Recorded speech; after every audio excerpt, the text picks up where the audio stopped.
lighting in place. Are we still doing Mario? It's me. Okay, cool. Gonna try and bust that out at some point. Hey guys, welcome back to the Art Frost Podcast, official podcast of digital and creative media works for each week. We take something from pop culture and try to break it down to better understand it. My name's David. It's me. I did it before you. My name is Ben. Damn it, you beat me to the punch. I'm really disappointed. I was going to open the episode with that, but I figured I'd let you do the intro. You figure you let me do it? Yeah, that seems like that'd be like jumping the. Well, maybe does that mean you become the host? Like if you speak first, do you then get the? Then you have to edit the episode and do all the. Oh. Like you mind. get all the responsibility. I'm just not going to say anything. Yeah, that's what I figured.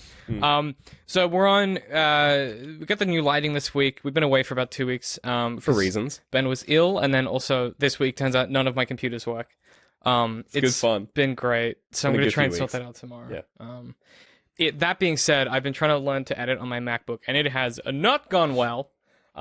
It's more through necessity than anything else, though. So if you don't see this episode for a few days, that's probably why. That's why. Because I just want to play my video games and do my job on my computer, or on my computers, which is why I own two, and neither of them will work. Neither of them work? So, that's what the backup has failed. Yeah. But the good news is we're getting an aircon in about 2 weeks, so that'll get installed, and we'll have some temperature control. I mean, it won't help the computers, but you'll feel good about it. Yeah. But this week, as a bit of change of pace, we figured a bit of a shorter month, and one of the things that we did when we first transitioned from our old format to our new format was we did a few episodes on, like, world building of different stuff. Yeah. We kind of dipped back in, and we talked about Skyrim a few times and a few different things like that. We tended to do world building on things that have a fairly well-established world, so some magic systems, some economic systems, I believe. A few times, stuff like that I always find quite interesting because it's like a system that is, it feels like it's existed for a long time, and you're just coming into it as like a viewer. Yeah. But then we're going kind of the opposite this week, which is a mythology that keeps constantly changing with seemingly no direction or consistency, because this week we're talking about the world building of Super Mario Odyssey. Or just Mario in general. Just Mario in general, because I feel, and I don't know if you guys have seen Nick Robinson. This is very his video on Mario's. Are we going to talk about that? Because we should touch on that. I think we should, because that is important. I'll try and link it in the show notes if I can remember. But there is a Nick Robinson, very good soft boy, did a video about Mario's hair in Mario Odyssey. His very realistic hair, but these sort of hyper rendered textual details on certain 3D renderings of different characters and different art, which then has finally made it into Mario Odyssey. It's like finally the first actually time. happening. Yeah, but it's interesting tracking back through this evolution of like Mario as a cartoon character versus with these hyper-realistic hair. It's really interesting. I highly recommend watching it. But one of the takeaways from that is there seems to be within Nintendo no real locus of control for what this world is. Like, I know that they have Bibles for different games. Like, you can go and you can look up the Bible for the first Mario game and learn about, like, Luigi and Mario's relationship. But there doesn't seem to be, like, any consistency between the departments making the different games. Yeah, so and I think you can kind of tie it down to the type of Mario game. So, like, there are some Mario games that have a fairly well-established lore, or at least a story and places and towns and cities and, actual world that gets built. So a lot of the RPGs, and by that I mean like the 4 RPGs, they sort of teeter on the side of like, talking about, the Mushroom Kingdom and the Bean Kingdom and the other kingdoms. I've only played Superstar Saga, that's the only one I know about. I can tell, yeah. And they sort of, they have kind of like an intertwining story, and they touch on, like a little bit of the world and how it exists when the Mario boys aren't there. Like Adventure Time style storytelling, where it's like there's a lot of moving pieces within the kingdoms that all interconnect. They've never gone like full like Adventure Time. Well, they lost their minds for a while. Yeah, they haven't gone like full, post-apocalyptic Mario as a sociopath, or at least not canonically. Yeah. Although you've seen those eyes, that there's something going on. That hair is not real. No, that's definitely a wig. There's something going on there. But and then you get games like New Super Mario Bros, which is just levels. Like there's no, it's just levels. There's no consideration for that stuff. Yeah. And you get the stuff that's kind of in the middle, like the Galaxy games. So there's a bit. I mean, it's still just levels, and you're in space on tiny little planetoids. Galaxy 2 dips a bit more into the lore, like it kind of goes down that route a bit heavily. I've just noticed one problem with our new lighting setup is when I look at you, I've got this giant spotlight right here. So you're just never going to look at me? So I'm never going to look at you. Sweet. I need to I didn't notice that until before. You didn't beta test the lighting. Well, I did, but looking at the camera, not looking at you, which is something I should have That's thought unfortunate. of. No, so I think you're right, where there's an element of what's the actual thematic consistency between these different games, and is there one? Because you look at something like Super Mario Sunshine, which takes place in a whole new setting almost entirely. Super Mario Sunshine is probably one of the most like cohesive Mario games, and I think that kind of comes back to the point I made about the type of Mario game that you're looking at, because Super Mario Sunshine is sort of it's one of three of the sort of the open world-y kind of Mario games. So you got Mario 64, which was like the first foray into 3D Mario. And that was sort of quite a departure from the previous formula of it's just levels, because it's quite big and you can kind of just do things at your own pace. And you have Super Mario Sunshine, which is basically a sequel to Mario 64 in terms of gameplay. Yeah. And then you have Mario Odyssey, which is, again, follows that kind of semi-open world, exploration-based kind of Mario experience. It does have tones, though, of... And I think one of the reasons that the world is so complicated in those games is that they manipulate the world and the level design and the storytelling and stuff to facilitate the ability for you to do things in different ways. So, like, Odyssey is the ultimate version of that, where there's like 20 different ways to get to one spot. Yeah. Using the different hack captures or the different jump mechanics or the throw mechanics. There's a bunch of different ways you can do stuff. But I think one of the reasons that it's so hard to pin down exactly what it is they're trying to do with their storytelling is that the result of that is this kind of... There's consistency in, like, levels. So you'll drop into a level and it will feel like a place. Right. But there lacks sort of a consistency across the whole game to a larger extent. And it's kind of weird because it all happens on one planet, right? Odyssey. So Odyssey is the first game... Oh, Jesus, yeah. Well, I mean, except for the moon, but... But, like, ostensibly, Odyssey is the first game to acknowledge that all of this is happening in the same planet. So these are, like, different biomes, if you will, of this location. And, like, you know... Which is weird when you really think about it. If you think about it for too long, it's like, what? Why are there humans everywhere?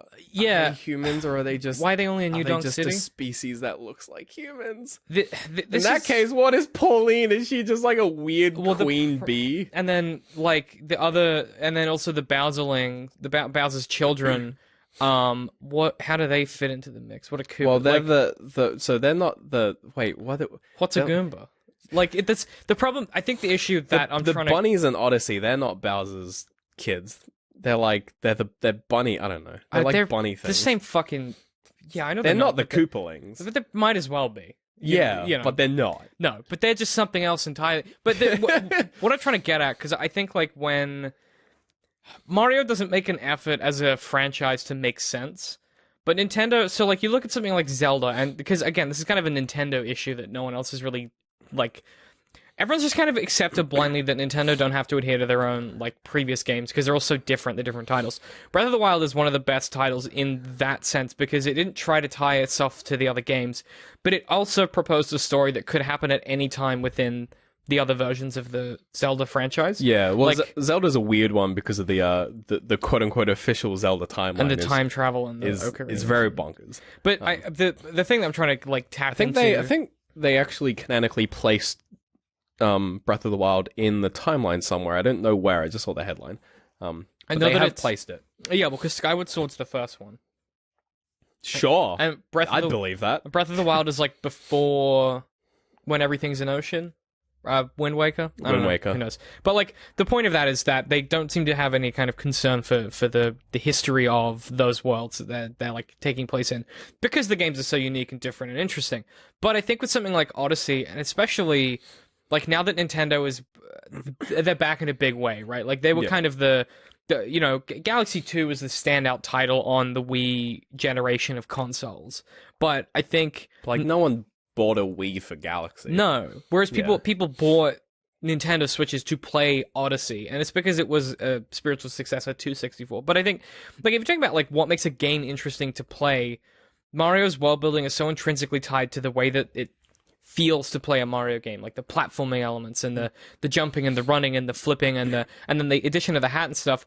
But the issue that I have with Nintendo's games in general is you can do all of that and do it well, but at what point is there like a responsibility on the person making the game to avoid you? Like, because there are points when I was playing through that game where I was like, hang on a minute. Like, I know it's a game for kids and it's supposed to be fun and, like, you know, enjoyable and stuff, but there were a few moments where I was like, this doesn't actually, like, make sense with everything else I played. Like, there's a point where you go into, I can't think of what world it is, but you go into, like, a dungeon and you fight a guy with giant fists, and they're like rocket fists that you have to Oh catch yeah, him. that guy. Yeah, he's in the. He doesn't fit like, into the pyramid. the rest of any of the game. Like, it's just, it doesn't... His hands are just sort of giant bullet bills. Yeah, there's elements of that where you go... His hands are just bullet bills. It's a cool boss design, but... You know what's and then there's like a giant Lapras thing in that underwater level, and New Donk City is like the crowning jewel of that game. It's like I think it's like the best level of Mario ever, maybe. Maybe? I think New Donk City is like it's the best level in. I don't know. It's the best level in Odyssey just from if you took all the levels and sort of compared them on each of their sort of strengths and weaknesses. Mm-hmm. New Donk City probably has like the most strengths. But I think it has flaws. I think one flaw is just there's no enemies, so it gets kind of like as a Mario level, It doesn't feel like it doesn't have any enemies. Yeah. Like it's in that sense, it's like pure exploration. But the exploration is so good in that level that it kind of just supersedes the fact that there isn't much else. I still think it's the best level in the game. I just don't know that it fits in that. This is my issue. Like, that's a cool level, but does it fit in Odyssey? Like.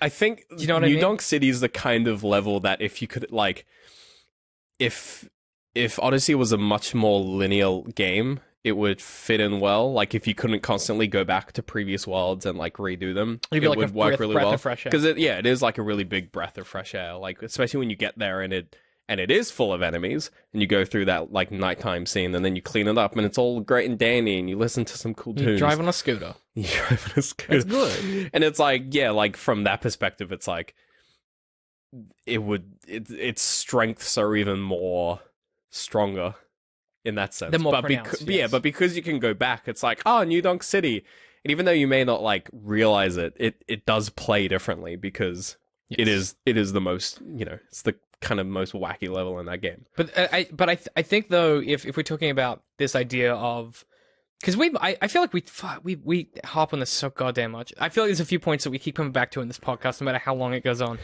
But one of the reasons that like worlds feel cohesive when you're experiencing them, so whether it's like a film or a game or anything like a comic book or it doesn't matter what it is, the trick to like really good world building is the balancing act between giving the person, like the audience, enough explanation that they go, okay, cool, but not too much that they then start to like question the internal logic of the world. So like a good example is like Harry Potter, the first few books, you don't worry about how magic works. It's magic. But then magic. J.K. Rowling transitions it from a fairy tale genre into like a coming of age action thriller, and then suddenly she has to kind of retrofit rules back on what she's already done, and it doesn't work. But it's just my humble opinion. It's some of them are really stretching, but that's only because that invited criticism because of the way it was written. Right. Mario's interesting because it's a game that has got a world in such a way that it's not asking you to ask questions about the world.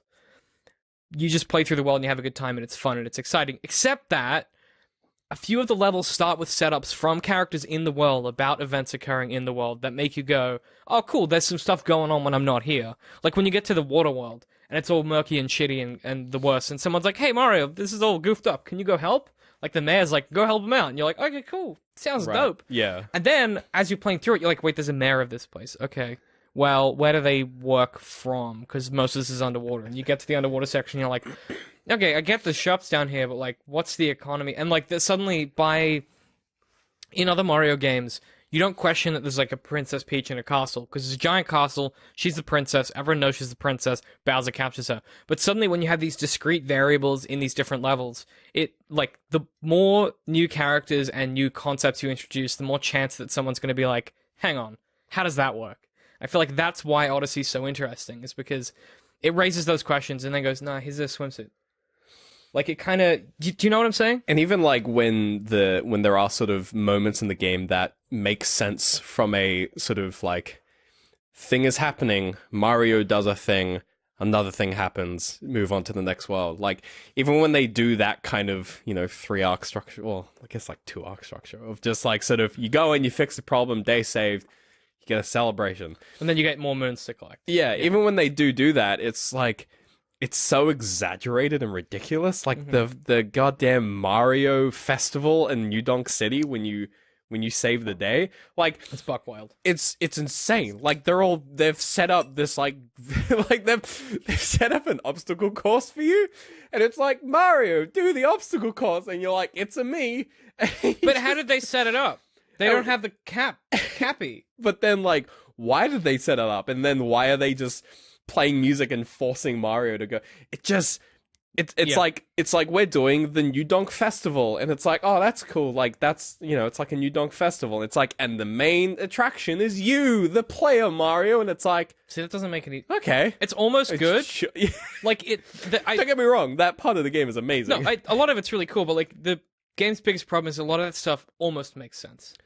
Well, and then Bowser's plan where he's like, I'm gonna marry Zelda. You're like, no, Zelda.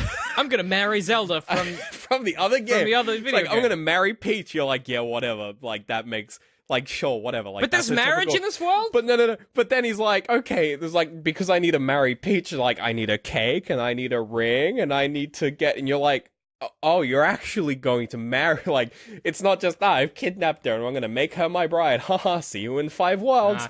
He's like, no, I'm actually preparing a wedding, and you follow him, and it's like, oh, he's gotten the cake, and you're like, why? Yeah, it doesn't. And then obviously the level they cut, and then at the very end, she just has this giant ring because Bowser doesn't understand wedding. That doesn't make sense. Like, he would have had to get a marriage certificate and everything, and like at no point was someone like, hey Bowser, the ring's a bit big. Hey. Like, it just... And also, you need 2 of them, you just got one. Like, it's funny, but it just... And then there's the anime ending, where it's just...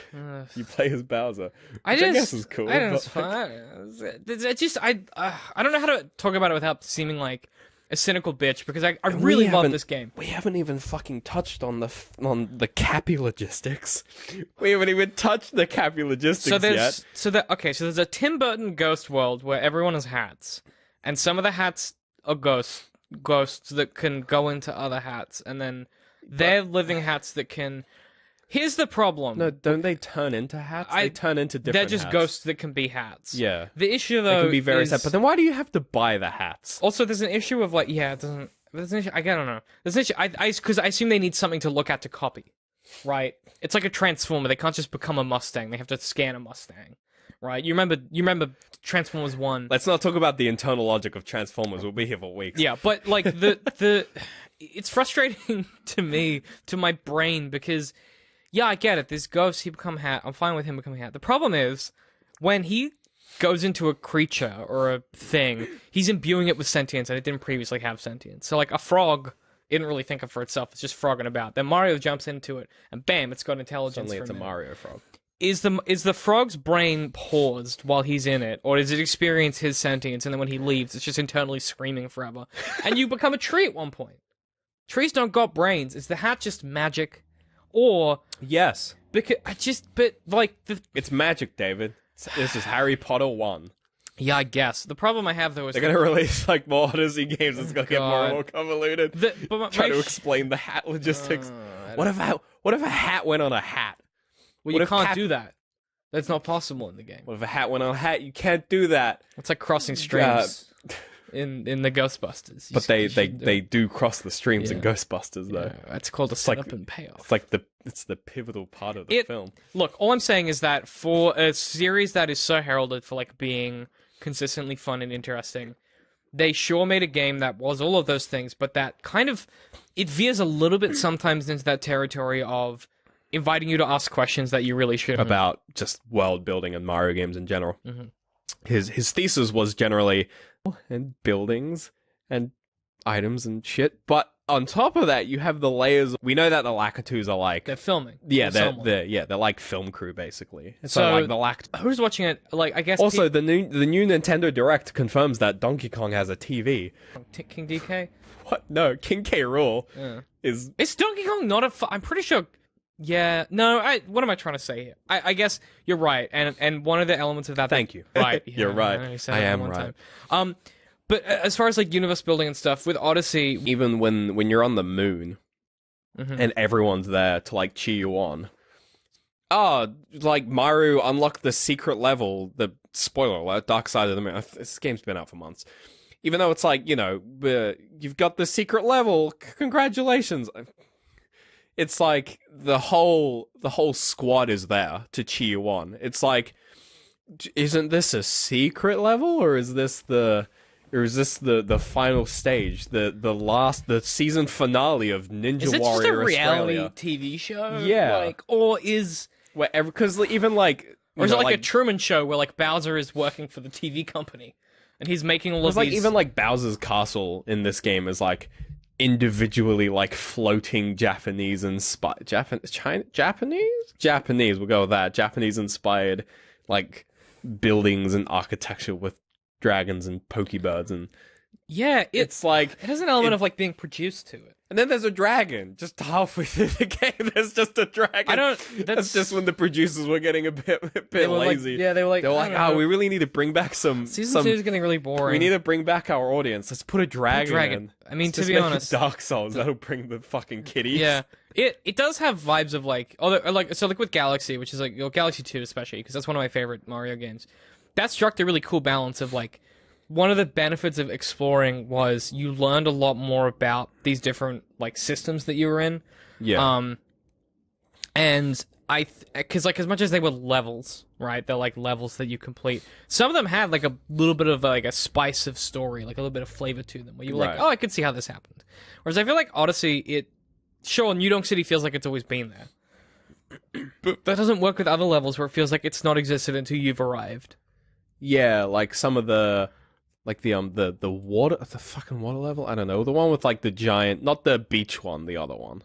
Yeah. Where it's just like there's those like Lapras looking things just swimming around just forever. There's not enough. Yeah, it's like that's you can't live there. There's like not enough room. Like, are you eating the fucking fish? Where are the fish coming from? This is a closed pond. Yeah, it doesn't. Stuff like that is a very small closed pond. Sure, it's internal logic that you don't need to question, but. We're gonna nitpick it anyway. Welcome to AFA. Well, no, but they nailed it in like so many of the other levels. Well, yeah, because they nailed it in like 64. That's like, what I don't get. Even Peach's, like even goddamn, like the Mushroom Kingdom in Odyssey. Big spoiler for that one. Even the Mushroom Kingdom in Odyssey is like a floating landmass kind of situation compared to Mario 64, where it was just it existed. They just kind of surrounded it with mountains so that you wouldn't escape. But it's still. It wasn't just like a floating. It was part of a world. Yeah, it wasn't just like a floating abyss. Yeah, which every level feels a bit like that in this, where it's like this is where it's happening. Don't worry about whether or not it's part of something. Yeah, and like I get that. Everything feels like a Rainbow Road. Yeah, which isn't in and of itself bad. The problem is it doesn't gel well with the way that they tried to make the game feel so organic when you're playing it. Like, you feel like you're discovering it as you're going, which is cool and interesting and fun, but that doesn't really work if it feels like what you're doing isn't connected to something bigger. Like that's the biggest problem with like say like a Fallout 3 game design. One of the problems that game had was they had really cool discrete dungeons that you would go through, and they were really long and interesting, and they had great rewards at the end if you paid enough attention. But one of the problems that introduced was sometimes it was hard to tell if that was even part of the world because of the way that they were designed. Like, it felt like its own little microcosm of something else entirely. Yeah. Which is cool when you're playing it, but then when you leave, you're like, wait, did that exist in the same universe? I just basically, it's like doing the main quest and then finishing. Yeah. And then the world's like, oh, and the world just kind of keeps going, and you're like, but I did things. Yeah. And react to me, acknowledge my existence, which please. They kind of nailed a bit better in Skyrim, but I think like the lesson from that is if you want to do something cool and interesting and unique that is its own thing in that world, so like say say Bowser's Castle or the Mushroom Kingdom, like that's fine, but because everything else feels so organically part of the world, you have to like justify that you have to like hang a lampshade on it and be like, well, it used to be on the ground, but then, you know, Bowser kept trying to steal Peach, so put it in the sky. Like, even a throwaway line like that. Pretty sure that's straight up like the story of one of the Mario games as well. Like, Bowser is just like sick of kidnapping Peach, so he just fucking steals the castle. Oh, that's Galaxy 1, I think. Yeah. It's one of the Galaxy games where he just fucking steals the castle. And it's like, that at least then, like, when you eventually get to the castle... Makes sense because you saw it happen. It's just, a lot of the levels in Odyssey are just kind of like, you're going here next. Don't ask why, and you just go, start. okay. And, like, I don't hate that. It just feels... Lunching Kingdom. Love it. I hate that level. There's a few really bad ones. Yeah. Really bad levels. But, by and large, it's a great game. I just Cloud think, Kingdom. I There's think... like 5 moons in there. Yeah, I don't... The Cloud one, yeah. Yeah, I forgot about that. I just think, like, if... And, yeah, we may have nitpicked a bit, but I think it's important when you want to, like... Especially in media in general, like, if you want to build a cohesive world...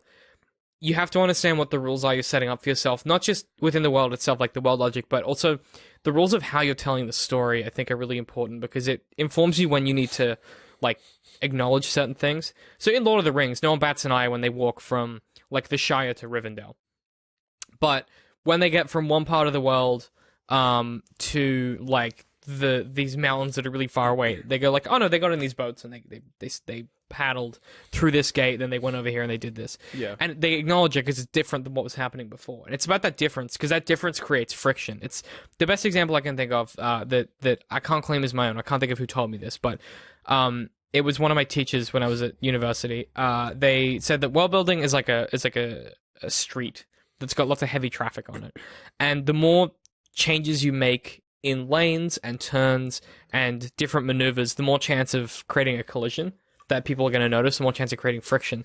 So the goal of world building is to make something that is really interesting. It's a fun road to drive on, but know that when you're making a turn or a change that you have to prepare to avoid that friction. Otherwise people notice. Right. And that's why I think like Odyssey stands out as a really, like, it's one of my favorite games of all time. It's no Breath of the Wild, but it's up there for me. And one of the reasons that it kind of let me down a little bit in some of the places was that they never addressed that friction. They went, oh, don't worry about it. It's Mario. It's cool. It's cool, bro. And I'm like, yeah, I get that. And I get that it's like a fun game and it's supposed to be for kids and it's not for us to like nitpick. But you can fix that pretty quickly in a writer's room. Like, you just have to have a conversation about it. Right. And it feels to me that like Nintendo, especially Nintendo as a company, do not like having like, and I know it's because they make games differently or they make media differently than like Western styles, but it just seems like they never have those interrogative conversations where they're like, well, these 3 things in the game don't match any of the others. Should we write around them or just leave them in? And they just go, nah, fuck it, leave them in. Ah, fuck it, keep the dragon. It's cool. Yeah,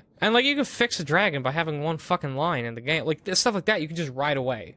But you have to do it because it helps you avoid that friction, but they seem intent on creating the friction. I know it creates character and charm. That's like, how goofy and wacky is the Mario series? But at the same time, like, I can't not think about that stuff when I'm playing it. Right. Maybe that's just us because we fucking do a show about, like, interrogating stuff. All we do is fucking nitpick shit. Yeah, because it's like, that's how you learn how to make better shit, is by talking about stuff. Nitpick everything else. Yeah, because it's like, and people are like, oh, can't you ever just watch something and enjoy it? And I'm like, not as much anymore. Like, I mean, I enjoy some things, but you can enjoy it and still pick it apart. Like, yeah, this could be better. Yeah, and that's like kind of the fun. It's like we're not saying that we could do it better, but it's just a question of when you acknowledge that, you can then incorporate that into what you're doing and make your stuff less bad.